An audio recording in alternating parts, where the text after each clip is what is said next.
ஸ்ரீ இராமாயணம் பாகம் 8. தசரதர் தன் மனைவியருக்கு பட்டாபிஷேக நிகழ்ச்சியை அறிவித்துவிட்டு இறுதியாக கைகேயின் பொன் மாளிகைக்குச் சென்றார். எப்போதும் அகமலர்ந்து முகமலர்ந்து வரவேற்று உபசரிக்கின்ற காதல் மனைவி கைகேயியை கண்டாரில்லை. படுக்கை அறையில் தலை விரித்துக் கொண்டு அலங்கோலமாக படுத்திருந்த பத்தினியை கண்டார். திடுக்கிட்டார். மனைவியை அன்புடன் எடுத்து கண்ணீரை துடைத்தார். அவள் விம்மி விம்மி அழுதாள். பெண்மணி, உனக்கு என்ன கவலை? ஏன் அழுகின்றாய்? நீ வருந்தி எழுது. நான் ஒரு நாளும் பார்த்ததில்லையே. உன்னை யாராவது இகழ்ந்தார்களா? நீ என் உயிர் துணைவியாற்றே என்று தசரதர் வினவினார். கைகேயி, பெருமானே, வேறு ஒன்றுமில்லை. முன் சம்பராசுர யுத்தத்தில் எனக்கு 2 வரங்கள் தருவதாக வாக்களித்தீரே, அந்த வரங்களை இப்போது கேட்கின்றேன் என்றாள். தசரதர், பெண்ணரசே, இதற்காகவா இத்தனை சாகசம்? தொடர்பு இல்லாதவர்களுக்கெல்லாம் அள்ளி அள்ளி வழங்குகின்ற யான் என் உயிரினும் உயர்ந்த உனக்கு இல்லை என்பேனா? உன் மைந்தன் ராமன் மீது ஆணை, உனக்கு என்ன வேண்டும் கேள் என்றார். கைகேயி, மன்னவரே, ஒரு வரம் என் மகன் அரியணையில் அமர்ந்து அரசு புரிய வேண்டும். மற்றொரு வரம் ராமன் மரவுரி சடைமுடியுடன் 14 ஆண்டுகள் வனம் போக வேண்டும் என்றாள். இதனை கேட்டு தசரதர் இடியேறுண்ட நாகம்போல் நடுங்கினார். உயிர்ப்பு அடங்கி ஓவியம் போல் மயங்கி கிடந்தார். செய்வது யாது என்று அறியாதது திகைத்தார். நாம் கனவு காண்கின்றோமா என்று எண்ணினார். கைகேயியை பற்றி எற்றலாமா என்று எண்ணினார். மாதரை அடிப்பது முறையன்று என்று கருதினார். சூவதனையால் துடித்தார். கைகேயின் கால் மீது விழுந்தார். அருவி போல் கண்ணீர் பெருகியது. பெண்மணி, 56 தேசத்து மன்னர்களும் என்னை பணிகின்றார்கள். நான் உன்னை பணிகின்றேன். உன் மனதை மாற்றியவர் யார்? உன் வரத்தின்படி நான் அரச பதவியை தந்தாலும் உத்தம குணமுடைய பரதன் அதனை ஏற்றுக்கொள்ள மாட்டான். நாளை நான் ராமனுக்கு முடிசூட்டுவேன். முடிசூட்டிக் கொண்ட ராமன் என்னை வணங்குவான். ராமா, இந்த அரச பதவியை பரதனுக்கு தருவாயாக என்று நான் கூறுவேன். தந்தை சொல்லை தட்டாத ராமன் பரதனுக்கு முடிசூட்டுவான். இது எனக்கும் பெருமை, இராமனுக்கும் பெருமை, பரதனுக்கும் பெருமை. நீ பிடிவாதம் செய்யாதே என்றார். கைகேயி, மன்னர் பெருமானே, ஒரு சொல்லுக்காக மனைவியை விற்ற அரிச்சந்திரனுடைய மரவில் வந்த நீர் சொன்ன சொல்லை தவறக்கூடாது. நீர் இதனை என் வரத்தின்படி செய்யவில்லையானால் இப்போதே நான் உயிர் துறப்பேன். அபயணம் புகுந்த ஒரு புறாவுக்காக தன் உடல் தசையை அறுத்து தலையில் ஏறிய சிபிச்சக்கரவர்த்தியின் மரபில் வந்த நீர் சொல் தவறலாமா? பரதன் நாடாள வேண்டும், ராமன் காடு போக வேண்டும் என்றாள். தசரதர் இதனை கேட்டு அளவில்லாத துயரத்தை அடைந்தார். கைகேயி, நான் போக வேண்டிய காட்டுக்கு ராமன் போவதா? மெல்லணையில் துயின்ற என் அருந்தவ மகன் கல்லணையில் துயில்வதா?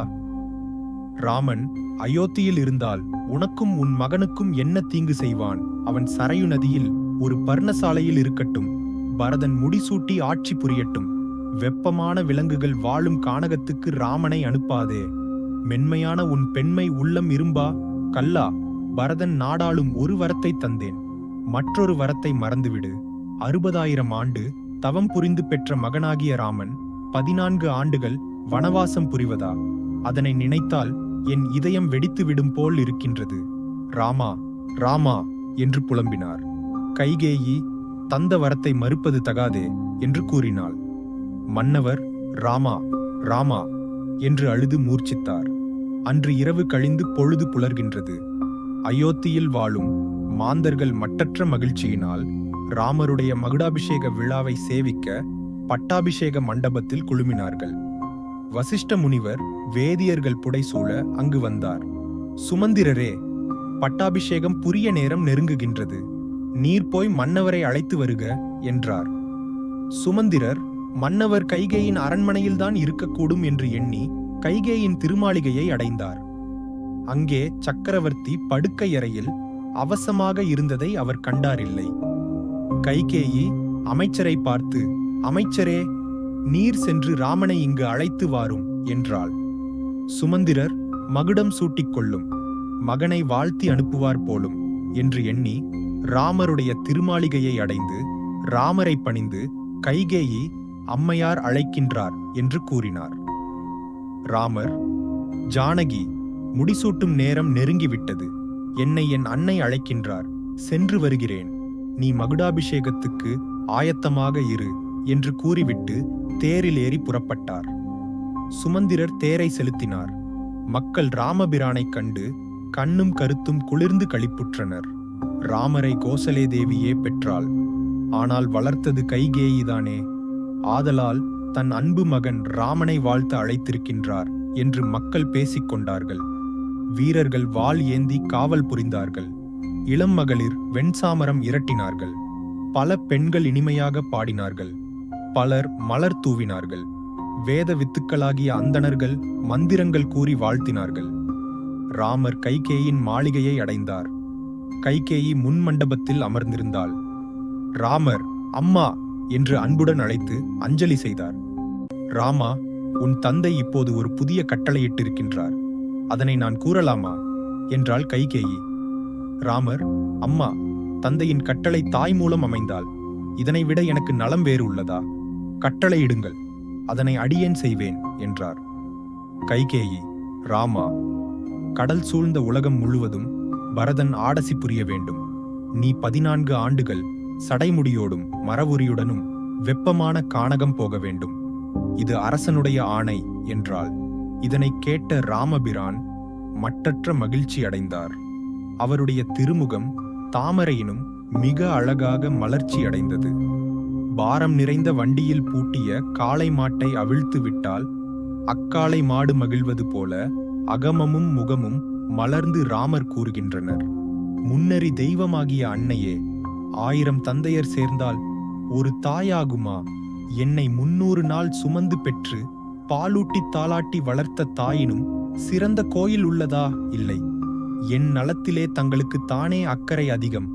அம்மா, மன்னவருடைய கட்டளையே இல்லை என்றாலும் தங்கள் கட்டளையை மறுப்பேனா? என் தம்பி பெற்ற செல்வம் நான் பெற்றதென்றோ?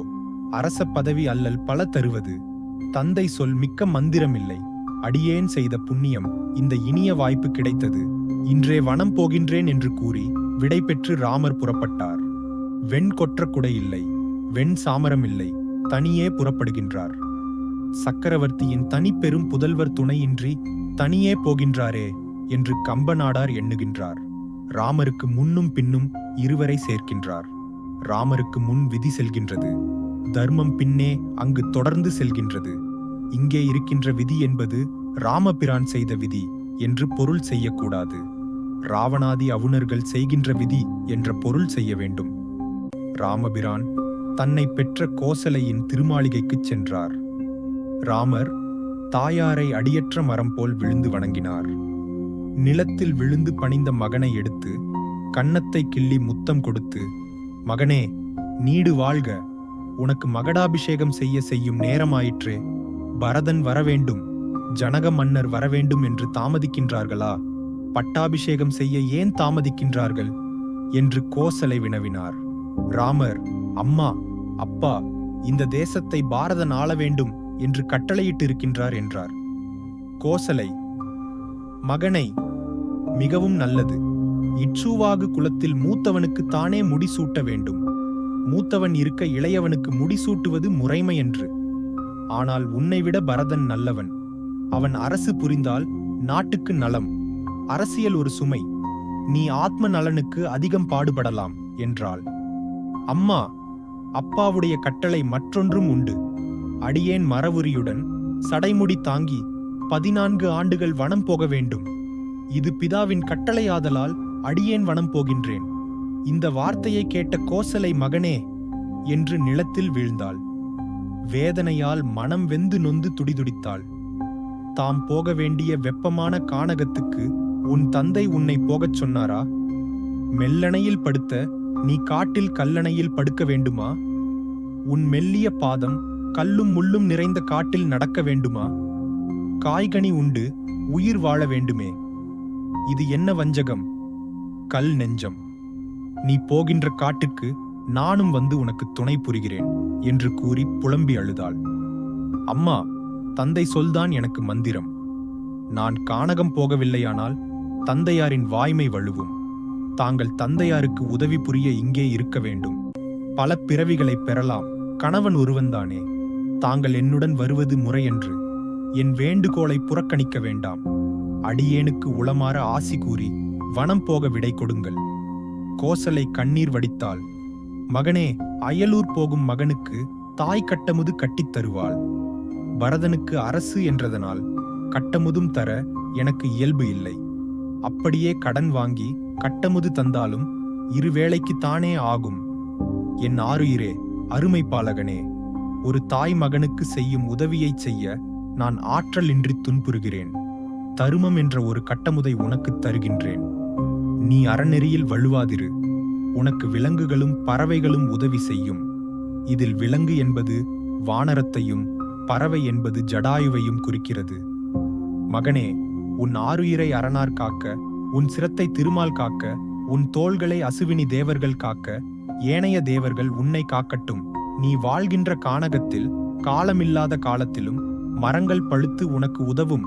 மூலமின்றியே அங்கே நறுமணம் வீசுமாக. நீ வசிக்கின்ற காடு வெப்பம் இன்றி தணிந்து குளிர்ந்து உனக்கு நலம்புரிய கடவது.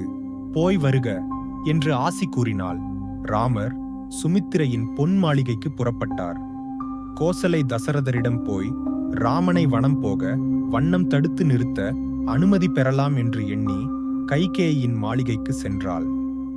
அங்கு மன்னவர் இருக்கும் அவல நிலையைக் கண்டு ஆறா துயரம் கொண்டு மன்னவருடைய பாதங்களைப் பற்றி வாய்விட்டு புலம்பி எழுதாள். குரலை கேட்ட வசிஷ்டர் கைகேயின் மாலையை அடைந்து மன்னவன் மூர்ச்சிருப்பதைக் கண்டார். திடுக்கிட்டார். வசிஷ்ட முனிவர் கைகேயியை பார்த்து, அம்மா, என்ன நிகழ்ந்தது? மன்னவர் தம்மை மறந்து மூர்ச்சித்திருக்கின்றாரே, என்ன காரணம் என்று வினவினார். கைகேயி, குருநாதா, சம்பராசுர யுத்தத்தில் மன்னவர் எனக்கு 2 வரங்களை தந்தார். பரதன் நாடாளவும் ராமன் சடைமுடியுடன் 14 ஆண்டுகள் காடாளவும் வரம் கேட்டேன். வரத்தை தந்துவிட்டு இப்போது துயரப்படுகின்றார். சத்தியத்தை காப்பாற்ற வேண்டாமா என்றாள். வசிஷ்ட முனிவர் கைகேயியால் விளைவு என உணர்ந்தார். அம்மா, சக்கரவர்த்தி கொடுத்த வரம் கொடுத்ததுதான். ஆனால் குலகுருவாகிய நான் உன்னை 1 வரம் கேட்கிறேன். பரதன் முடிசூட்டி அரசு புரிவானாக. இராமன் வனம் போகாமல் அயோத்தியில் ஒரு தவச்சாலையில் இருக்கட்டும். இது நீ எனக்கு தரும் வரம் என்றார். கரும்பாறை போன்ற கடின நெஞ்சமுடைய அக்கொடியவள் கைகேயி, ராமன் காடு போக வேண்டும், இல்லையேல் நான் இப்போதே உயிரை விடுவேன் என்றாள். வசிஷ்டர் சீற்றமடைந்தார். கைகேயி, மூத்தவன்தான் முடி சூட வேண்டும் என்பது மனுக்குலத்தில் வழி வழியாக வந்த மரபு. உன்னால் அந்த மரபு அழிகின்றது.